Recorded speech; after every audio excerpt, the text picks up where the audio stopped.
Hello दोस्तों, नमस्कार, प्रणाम।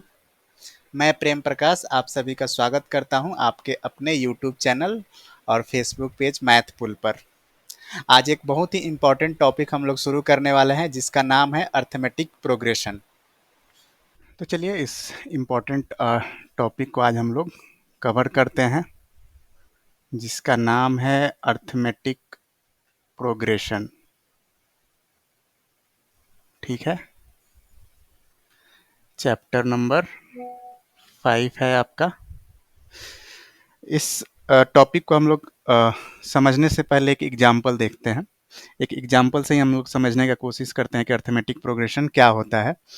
तो जैसे मान लीजिए आप के पास एक गुल्लक है जिसमें आप अपना पैसा सेव करने का कोशिश कर रहे हैं और आप स्टार्ट कर रहे हैं कि मैं हर दिन 10 रुपये सेव करूंगा। तो इसमें एक थोड़ा सा ट्रिक हम लोग करेंगे, थोड़ा सा एक चेंज करेंगे। हर दिन 10 रुपया तो आप उसमें जमा करेंगे ही, बट हर दिन क्या करेंगे, उसमें 10-10 रुपया बढ़ाते भी जाएंगे। मतलब कि देखते हैं, जैसे कि अगर पहला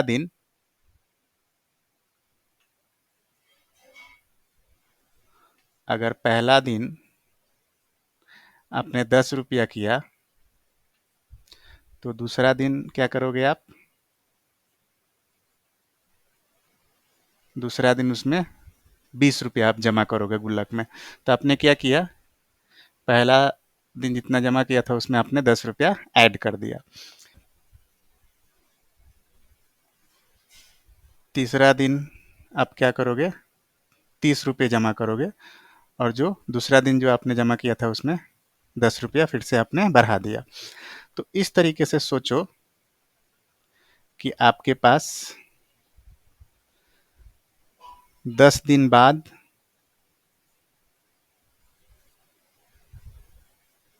10 दिन बाद कितना पैसा जमा हो जाएगा। ठीक है, या फिर 100 दिन बाद कितना जमा हो जाएगा।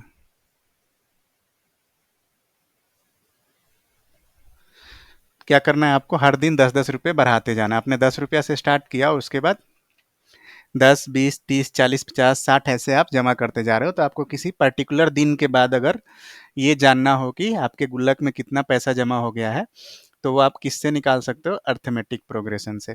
तो यहाँ पे जो सीरीज जो बन रहा है, एक पैटर्न बन रहा है, ऐसे 10, 20, 30, 40, 50। तो आप इसमें देख रहे हो कि एक किसी पर्टिकुलर नंबर से आपका जो सीरीज जो है वो बढ़ रहा है।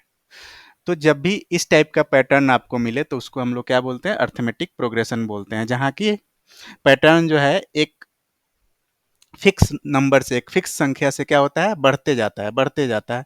या फिर कभी ऐसा होगा कि निगेटिव में होगा तो घटेगा भी, घटते भी जाएगा, बट लेकिन जो नंबर जो होगा, संख्या जो होगा वो फिक्स्ड होगा।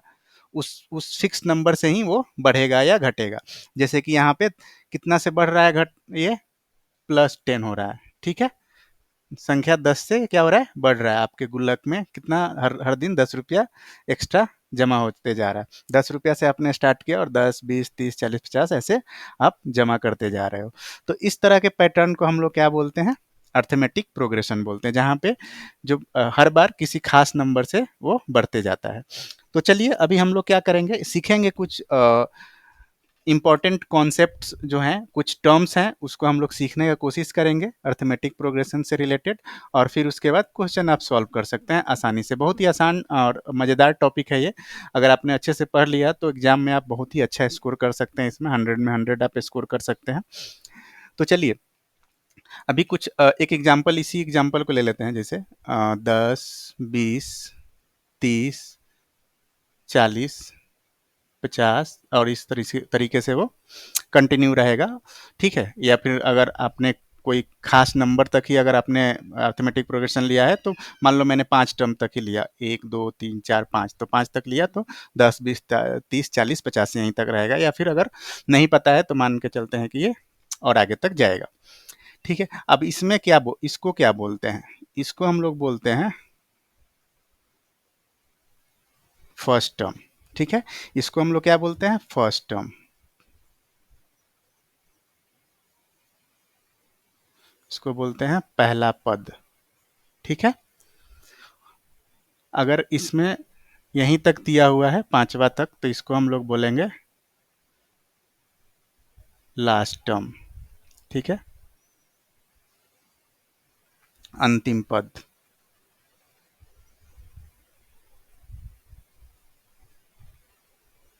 ठीक है।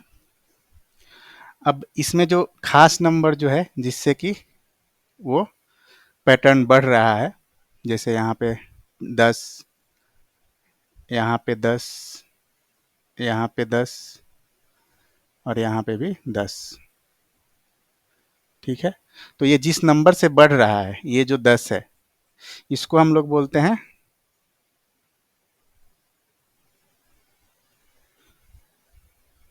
Common difference. हिंदी में इसको बोलते हैं सार्व अंतर, ठीक है। तो इसको हिंदी में बोलते हैं सार्व अंतर और इसको कॉमन डिफरेंस एक्चुअली हम लोग बोलते हैं, और इसको जनरली हम लोग सी डी या फिर डी से डिनोट करते हैं, ठीक है। तो तीन चीज यहाँ पे आप सीख लिए, पहला पद, लास्ट टर्म, पहला पद, अंतिम पद, और सार्व अंतर, first term, last term, common difference. अब जो बाकी है उसी को क्या ऐसे क्या इसको बोलेंगे सेकेंड टर्म, इसको बोलेंगे थर्ड टर्म, इसको बोलेंगे फोर्थ टर्म, ठीक है। अभी हम लोग कॉमन डिफरेंस निकालने का एक फॉर्मूला देखते हैं कि कॉमन, तो अभी देखते हैं कॉमन डिफरेंस का फॉर्मूला निकालने का कोशिश करते हैं हम लोग। तो अगर आप इसमें देखोगे, जो ये जो 10 जो था जिससे ये बढ़ रहा था ये सीरीज, क्या हो रहा था, ये ऐड हो रहा था, फर्स्ट टर्म में क्या हो रहा था, ऐड हो रहा था। तो मतलब कि अगर इसको हम लोग फर्स्ट टर्म को अगर मान लें A1, सेकेंड टर्म को मान लें A2, थर्ड टर्म को मान लें A3, A4, A5, ऐसे ही अगर आगे टर्म होगा तो उसको ऐसे मान सकते हैं। तो ये जो 10 जो है, जो ये सेकेंड टर्म जो है A2, A2 मुझे कैसे मिल रहा था, A2 इक्वल टू हम लोग लिख सकते हैं A1 प्लस ये जो 10 था ऐड हो रहा था, करेक्ट। अभी यहाँ पे A1 का वैल्यू कितना है, 10 है, तो A2 10 प्लस 10 कितना हो गया, 20। इसी तरीके से A3 हम लोगों को कैसे मिल रहा था, A2 प्लस 10, ये वाला 10 ऐड हो रहा था, जो एक खास नंबर से जो हमारा ये पैटर्न बढ़ रहा है वो ऐड कर रहे हैं इसमें हम लोग। अब A2 कितना है, 20 प्लस 10, 30, तो A3 कितना आ गया, 30। इसी तरीके से A4 जो था होगा, कितना होगा, A3 प्लस 10, A3 कितना, 30 प्लस 10, तो ये हो जाएगा 40। तो यहाँ से आप देख पा रहे हैं, अगर आप देखोगे तो आप देख रहे हो कि A2 जो है उसको हम लोग लिख रहे हैं A1 प्लस, अगर इस ये नंबर अगर नहीं पता है मुझे तो इसको हम लोग अगर लिख लें कॉमन डिफरेंस, जैसा कि मैं बोल रहा था कि इसी को कॉमन डिफरेंस बोलते हैं, तो अगर इसको कॉमन डिफरेंस मान लें सी डी या फिर डी लिखें, डी से भी डिनोट करते हैं, तो सिर्फ डी अगर लिखें तो A2 इक्वल टू लिख सकते हैं A1 प्लस डी। उसी तरीके से A3 को क्या लिख सकते हैं, A3 को लिख सकते हैं A2 प्लस डी। उसी तरीके से A4 को लिख सकते हैं A3 प्लस डी। उसी तरीके से A5 को लिख सकते हैं A4 प्लस डी, करेक्ट। तो अगर यहाँ से डी अगर निकालें तो डी इक्वल टू कितना हो जाएगा, A2 minus A1, A2 minus A1 हो जाएगा। यहाँ से अगर डी निकालें तो A3 माइनस A2 हो जाएगा। यहाँ से अगर डी निकालें तो हो जाएगा A4 माइनस A3 हो जाएगा, और यहाँ से अगर डी निकालें तो A5 माइनस A4 हो जाएगा। तो डी का फॉर्मूला क्या हो जाएगा, A2 माइनस A1 या फिर A3 माइनस A2 या फिर A4 माइनस A3 या फिर A5 माइनस A4। तो आप यहाँ पे देख पा रहे हैं कि ये 5 है, ये 4 है, ये 4 है, ये 3 है, ये 3 है, ये 2 है, ये 2 है, ये 1 है। तो क्या बोल सकते हैं, दो लगातार पद,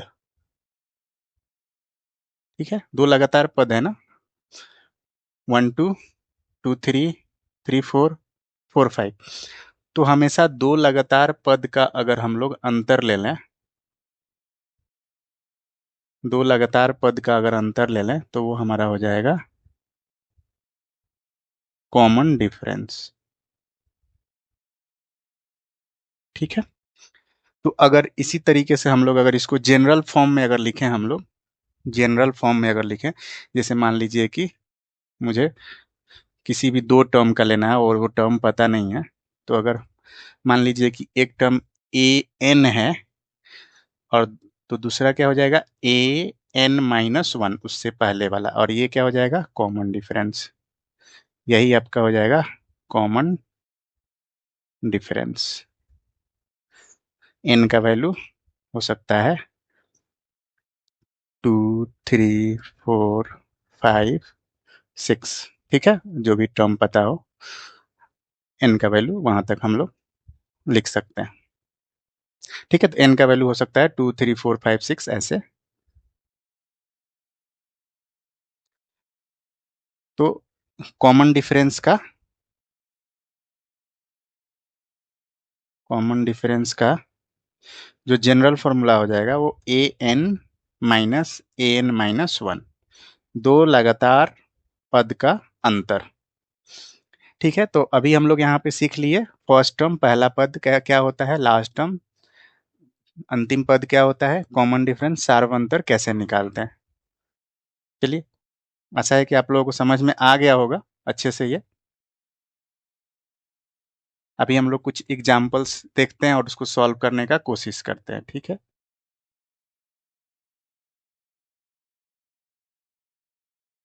एक दो एग्जाम्पल सॉल्व करते हैं।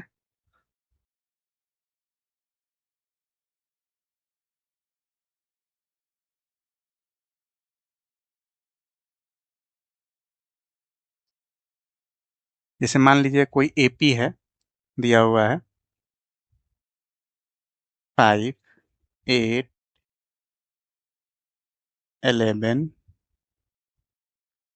14, 17। ठीक है, तो इसका पहला पद अगर आपको निकालना हो, पहला पद A1, तो कितना हो जाएगा 5। अगर इसका अंतिम पद अगर निकालना हो, अंतिम पद तो A5 है यहाँ पे अंतिम पद, तो ये कितना है 17। अगर इसका कॉमन डिफरेंस निकालना हो आपको,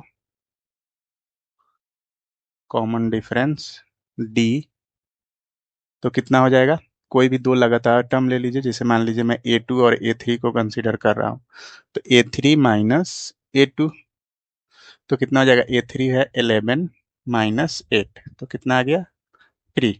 आप कोई भी दो टर्म लगातार दो पद को कंसीडर कर सकते हैं। आप A5 माइनस A4 भी कर सकते हैं, यहाँ से आ जाएगा 17 - 14, तो ये भी आपका 3 आएगा। ठीक है, या फिर आप second term minus first term भी कर सकते हैं, तो A2 - A1 मतलब कि 8 - 5, तो यहाँ से भी आपका 3 आएगा। तो इस तरीके से आप कॉमन डिफरेंस निकाल सकते हैं। अभी एक और एग्जाम्पल हम लोग देखते हैं।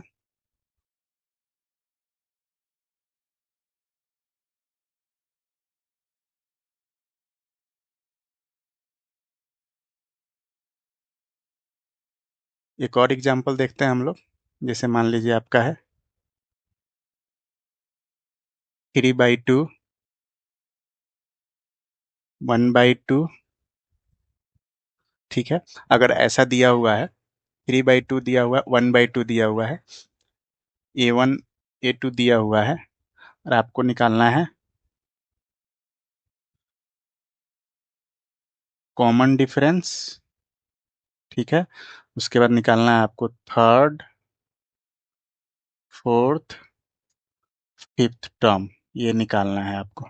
ठीक है, तो अभी देखते हैं हम लोग, तो कॉमन डिफरेंस कितना हो जाएगा, अगर कॉमन डिफरेंस यहाँ पे निकालेंगे तो A2 माइनस A1, तो A2 कितना है 1/2 माइनस 3/2। ठीक है, तो ये कितना हो जाएगा 2, 1 - 3, कितना हो जाएगा ये -2, 2, तो ये कितना हो जाएगा -1। तो कॉमन डिफरेंस क्या आ गया -1, D इक्वल टू आ गया -1। ठीक है, तो अभी देखते हैं थर्ड टर्म निकालना है, तो ए थ्री का फॉर्मूला हम लोग कैसे लगा सकते हैं? तो ए थ्री तो डी से ही निकालेंगे, तो डी इक्वल टू हो जाएगा ए थ्री माइनस ए टू। ठीक है, तो ए थ्री इक्वल टू हो जाएगा डी प्लस ए टू। तो यहाँ से हो जाएगा डी कितना, -1 प्लस ए टू कितना है, 1/2। तो इसको ऐड करते हैं, देखते हैं कितना आता है। ठीक है, तो इसको ऐड करेंगे तो कितना आ जाएगा, 2। एलसीएम लेंगे, यहाँ पे हो जाएगा -2 और ये +1, तो ये कितना हो जाएगा, -1/2। तो ए टू कितना आ गया, सॉरी ए थ्री कितना आ गया, ए थ्री आ गया -1/2। अब निकालेंगे हम लोग ए फोर। तो ए फोर हम लोग कैसे निकाल सकते हैं? ए फोर निकाल सकते हैं ए थ्री प्लस डी। ए थ्री कितना आया, -1/2 और डी कितना है, -1। तो ये हो जाएगा माइनस, ये 2 हो जाएगा, एलसीएम इसका लेंगे तो 2, और यहाँ पे -1 और इधर -2। अब इसको ऐड करेंगे तो कितना हो जाएगा, ऊपर में -3 और नीचे में 2। तो आपका जो ए फोर आ गया वो आ गया -3/2। ठीक है, अब इसी तरीके से ए फाइव निकालेंगे हम लोग। ठीक है, ए फाइव निकालेंगे हम लोग, तो ए फाइव इक्वल टू कितना हो जाएगा, ए फोर प्लस डी। ए फोर कितना आया, -3/2 और डी है -1। यहाँ पे ये 2 एलसीएम ले लेंगे, यहाँ पे हो जाएगा -3 और यहाँ पे हो जाएगा -2। यहाँ से आ जाएगा -5/2, -5/2। तो इस तरीके से आप देख रहे हैं ये जो एपी है वो क्या हो रहा है, घट रहा है।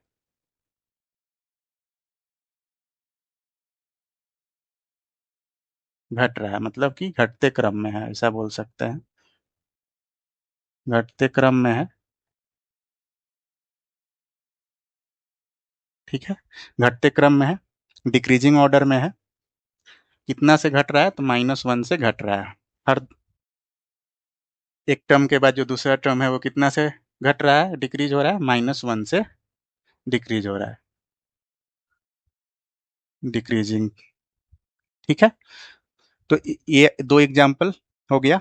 तो इस तरीके से आप क्या निकाल सकते हैं, कॉमन डिफरेंस निकाल सकते हैं, अंतिम पद, लास्ट टर्म, फर्स्ट टर्म, ये निकाल सकते हैं। या फिर अगर दो ही टर्म दिया हुआ है तो वहाँ से आप कॉमन डिफरेंस निकाल के बाकी अगर टर्म कुछ पूछ रहा है तो वो भी निकाल सकते हैं, जैसे कि हम लोगों ने सेकेंड एग्जाम्पल में देखा था।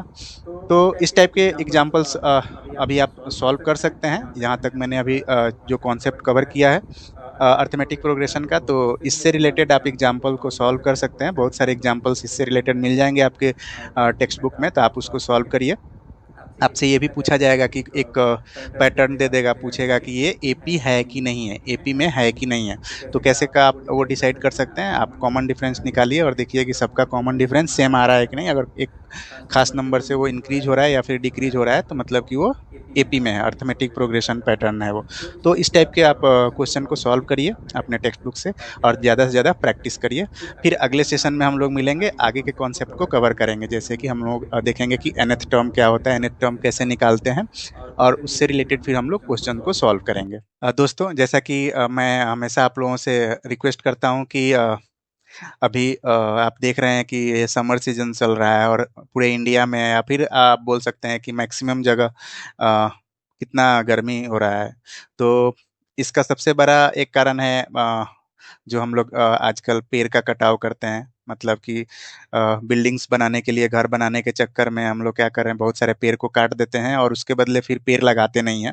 तो आप सभी लोगों से आग्रह है कि एक पेड़ आप लोग जरूर लगाइए आने वाले इस मानसून में। आप एक पेड़ जरूर लगाइए, कम से कम एक लगाइए, ज़्यादा से ज़्यादा आप जितना मन करे उतना लगा सकते हैं, बट कम से कम एक पेड़ जरूर लगाइए। आप अपने घर के पास, आसपास में जहाँ भी जगह हो वहाँ पे पेड़ लगाइए और अपने आसपास के वातावरण को कूल बनाने का कोशिश करिए, सो दैट कि आने वाला जो हमारा भविष्य है, फ्यूचर है, वो धरती पे सरवाइव कर पाए। नहीं तो अगर ऐसे ही अगर टेम्परेचर बढ़ता रहा तो आने वाले कुछ सालों के बाद धरती पे सरवाइव करना बहुत मुश्किल हो जाएगा। तो चलिए मिल के हम लोग अपने धरती को हरा भरा बनाते हैं और पेड़ लगाते हैं। दोस्तों, आप लोगों का बहुत बहुत धन्यवाद इस वीडियो को देखने के लिए। अगले वीडियो में हम लोग फिर मिलते हैं, तब तक के लिए आप लोगों का बहुत-बहुत धन्यवाद, शुक्रिया, थैंक यू सो मच। अगर आप वीडियो को यूट्यूब पे देख रहे हैं तो प्लीज़ चैनल को सब्सक्राइब कर लीजिए, अगर अभी तक आपने चैनल को सब्सक्राइब नहीं किया है तो। या फिर अगर आप वीडियो फेसबुक पे देख रहे हैं तो पेज को फॉलो ज़रूर कीजिए। Thank you so much.